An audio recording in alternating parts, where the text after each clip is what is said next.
Hi, my name is Mom VT, and my presentation today is Childbirth is Magic, or everything that went medically wrong with my 4 childbirths in 5 minutes or less. So, the first child, I learned that epidurals can quit. During a vaginal birth, the epidural can only be given once, and it's a finite amount of medicine. So, once your body burns through it, that's it. You go from feeling nothing to feeling brain breaking pain. My doctor told me to give it an hour and then we could talk maybe doing a C-section, and I made it 15 minutes before I was going to murder her.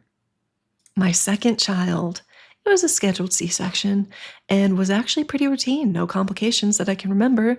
Only thing was that you get nauseous from the anesthesia, so I was already throwing up in a bag as they wheeled me out of the OR. Third child, my third child. It was VBAC, which means vaginal birth after cesarean. First, the person who did my epidural just wanted to get off of their shift, so they botched it due to negligence. They missed. So not only did I not get any of the intended effects of the epidural, but I still to this day deal with some neuropathy issues and pain from the site of the epidural injection into my spine. After I push the baby out, what is supposed to happen is called the afterbirth, where the placenta comes out. Mine didn't. When that happens, you just keep bleeding and bleeding and bleeding. The placenta has to come out or you bleed to death. My doctor reached up in there with her hand to try to yank the thing out. By the way, that actually hurt more than the childbirth, but my placenta tore. So they had to take me to surgery to get it out. By the time it was over, I'd lost so much blood that I couldn't really move my body. The hospital didn't want to give me blood transfusions, so they made me wait an entire week because they wanted my body to magically make enough blood on its own.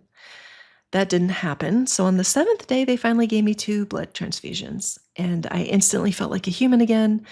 I watched all 3 Jaws movies in a row on TV while I got those transfusions. I still really like the Jaws movies. Anyway, I was discharged from the hospital on the 9th day, and a week later, I couldn't use my arms at all.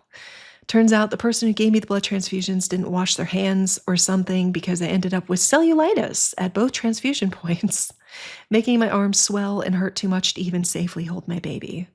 That took a few weeks of antibiotics before that got better, so I missed out on holding my baby for the first 3 weeks of her life. Oh, also the scarring when they did the episiotomy didn't heal properly.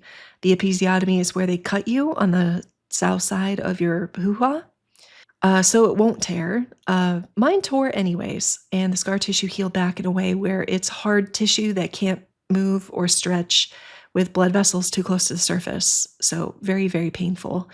The only way to treat that is to go to the OBGYN and have them literally burn the surface of your skin so it has to re-scar.